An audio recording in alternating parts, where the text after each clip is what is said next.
아침에 나로 주의 인자한 말씀을 듣게 하소서. 살아가는 성도 여러분, 안녕하세요. 정춘의 부목사입니다. 담임 목사님께서 코로나 확진이 되시는 바람에 제가 며칠간 새벽 큐티를 인도하게 되었습니다. 목사님께서 하루빨리 쾌차하셔서 이 은혜의 자리에서 함께 은혜를 나눌 수 있도록 많은 기도와 관심 바랍니다. 말씀을 보겠습니다. 창세기 21장 8절에서 13절까지의 말씀을 봉독해 드리겠습니다. 아이가 자라매 젖을 떼고 이삭이 젖을 떼는 날에 아브라함이 큰 잔치를 베풀었더라. 사라가 본즉 아브라함의 아들 애굽 여인의 하갈의 아들이 이삭을 놀리는지라. 그가 아브라함에게 이르되 이 여종과 그 아들을 내쫓으라. 이 종의 아들은 내 아들 이삭과 함께 기업을 얻지 못하리라 하므로 아브라함이 그의 아들로 말미암아 그 일이 매우 근심이 되었더니 하나님이 아브라함에게 이르시되 내 아이나 내 여종으로 말미암아 근심하지 말고 사라가 내게 이른 말을 다 들으라. 이삭에게서 나는 자라야 내 씨라 부를 것임이니라. 그러나 요종의 아들도 내 씨니 내가 그로 한 민족을 이루게 하리라 하신지라. 아멘. 사랑하는 여러분, 아이가 2살에서 3살 정도 되면 활발해집니다. 이제 밖으로 뛰어다니게 됩니다. 이런 아이들은 자기들과 잘 놀아주는 사람을 좋아하고 잘 따릅니다. 만약에 여러분이 한 3살 정도 되는 아이의 부모가 되었다라고 생각을 해보십시오. 이 아이가 밖에서 신나게 나가서 놉니다. 그러다가 집에 들어왔는데 엉엉 울면서 들어오는 것입니다. 놀라서 얘, 너 왜 그러니? 라고 물어보니까 자기하고 놀던 형아가 자기를 때렸다라는 것입니다. 맞은 곳을 보니까 멍이 들어 있습니다. 놀라서 밖으로 나가서 그 아이를 찾습니다. 그리고 묻습니다. 얘야, 너는 큰애가 되어서 왜 작은 애를 때리고 그랬니? 라고 물으니까 적반하장이라고 오히려 그 아이가 저 그러지 않았어요. 왜 나한테 그래요? 라고 하면서 화를 냅니다. 그런데 계속해서 반복적으로 이런 일이 일어납니다. 여러분 같으면 어떻게 하시겠습니까? 아이 싸움이 부모 싸움이 된다고 참 곤란한 상황이 아닐 수 없습니다. 오늘 본문에 나오는 아브라함에게도 이와 같은 일이 생겼던 것입니다. 이제 하나님께서 약속하신 이삭이 태어났습니다.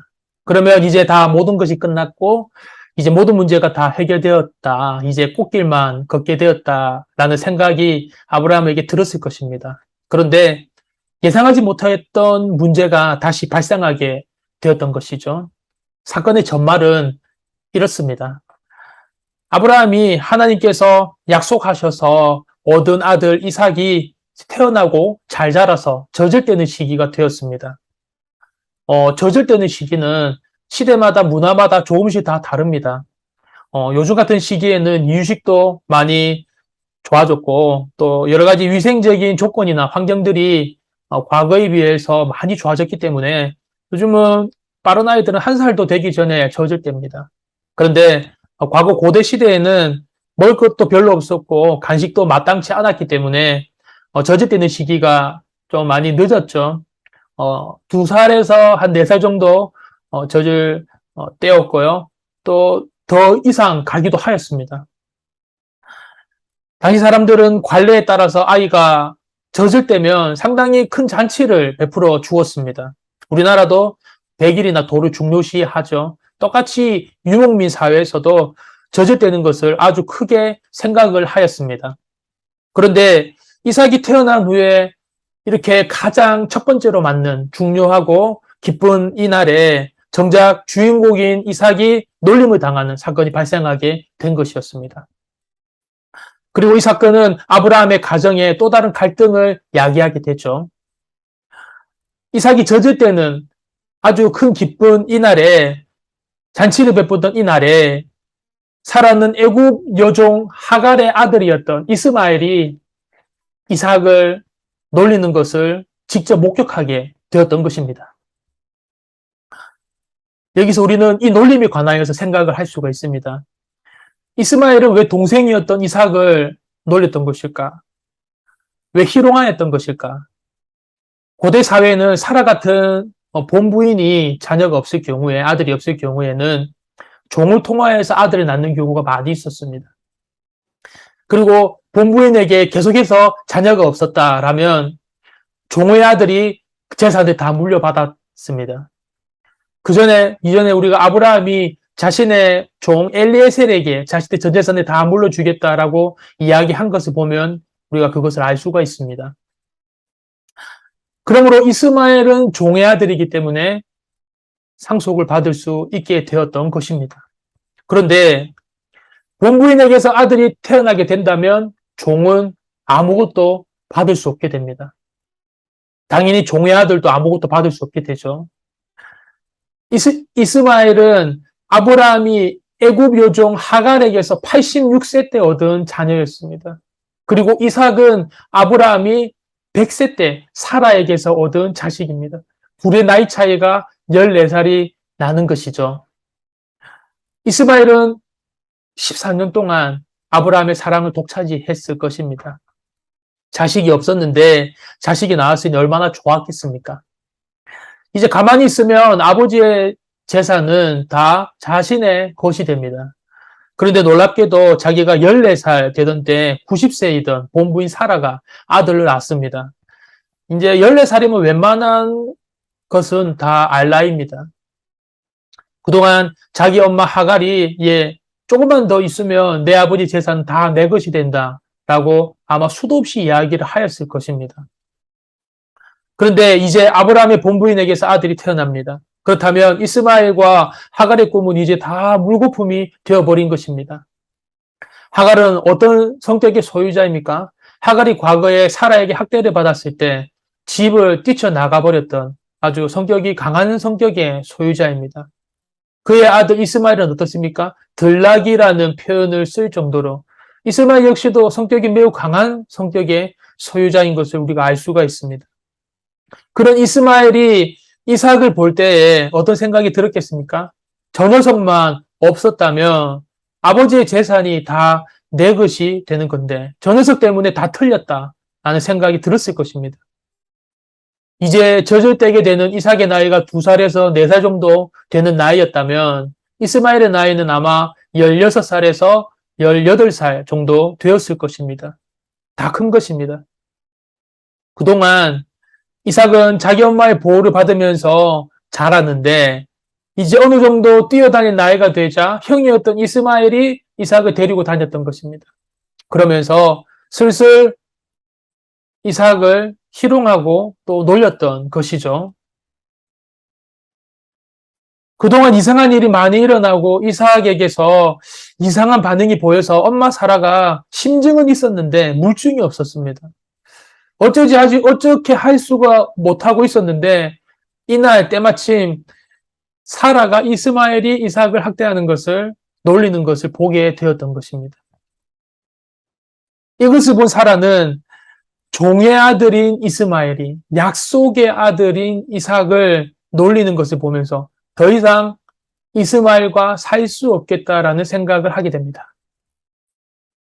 이런 사라의 결정에 아브라함은 매우 근심을 하게 됩니다. 왜냐하면 사라가 이스마엘을 보았을 때는 종의 아들이었지만 아브라함의 입장에서 이스마엘을 볼 때는 자신의 아들이었기 때문에 그렇습니다. 자신의 비록 잘못으로 낳은 아들이긴 하지만 자신의 아들입니다. 또한 사라가 그렇게 하라고 해서 또 낳은 아들이기도 합니다. 아브라함은 이 아들 이스마엘을 포기할 수가 없었습니다. 아브라함은 하나님의 명령에 순종하며 나아가던 믿음의 사람이었지만 사라의 말이 맞기도 하였지만 되도록이면 이스마엘과 이삭이 함께 살기를 원했습니다. 그런데 사라는 이제 하갈과 이스마엘과 함께 살 수 없음을 이야기합니다. 그래서 크게 근심이 됩니다. 아브라함은 이전에 다른 문제들로 많은 실수를 할 때가 있었지만 또 지혜롭게 이를 처리하였던 아브라함이기도 하였습니다. 그런데 이 문제에 있어서는 아브라함이 길을 알기 힘들었고 또 이 문제에 있어서는 아브라함이 포기하지도 못하였습니다.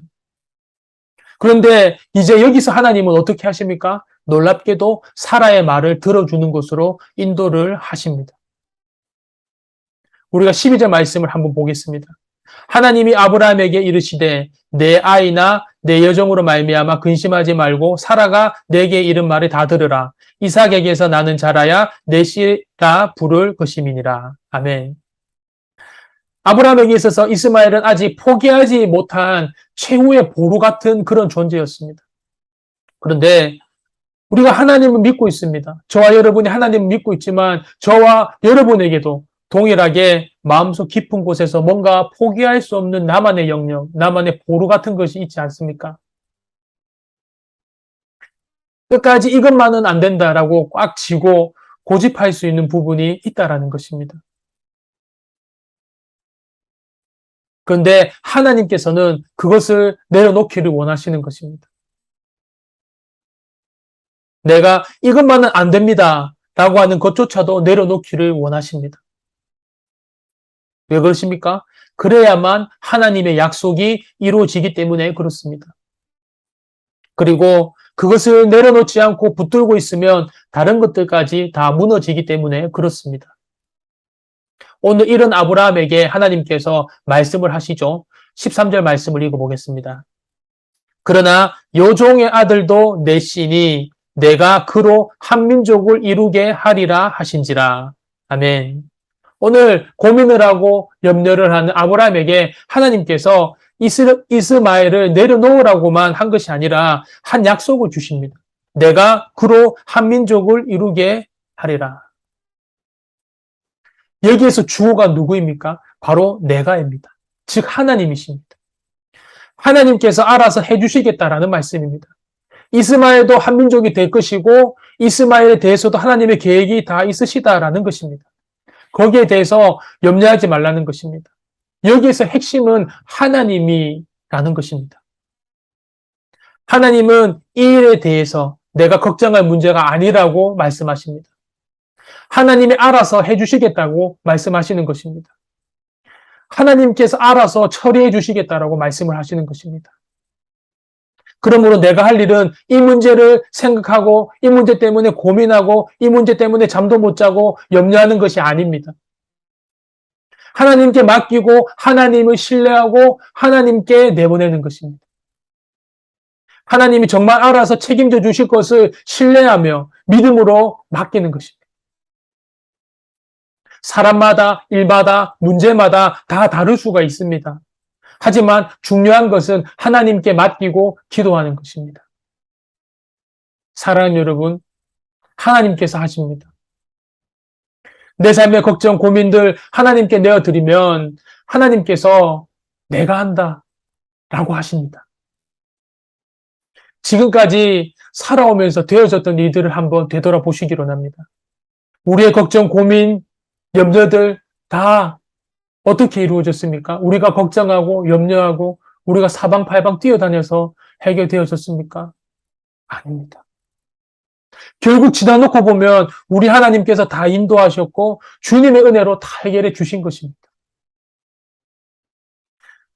우리가 해결할 수 없는 죄의 문제, 죽음의 문제까지도 사랑하는 예수님을 보내셔서 그 죽음의 문제, 죄의 문제를 전적인 우리 하나님께서 은혜로 해결해 주신 것을 우리가 보면 알 수가 있습니다. 오늘 하나님께서 내가 한다라고 말씀하십니다. 이런 하나님께 기도하고 맡기며 주님께서 주시는 평안과 감사를 얻으며 나아가시는 그런 복이 있는 하루가 되시기를 간절히 주님의 이름으로 축복합니다. 기도하겠습니다. 사랑의 아버지 하나님, 우리 삶에 많은 일들이, 많은 문제들이 있지만 결국 그 일은 내가 걱정할 문제가 아니라 하나님께 기도할 일이라고 말씀하십니다. 하나님께서 내가 한다라고 말씀하시는 것을 바라봅니다. 우리는 그 하나님을 신뢰하며 믿음으로 내보내며 하나님께 맡기고 평안으로 승리하는 귀한 날 되게 허락하여 주시옵소서. 예수 그리스도 이름으로 기도드립니다. 아멘.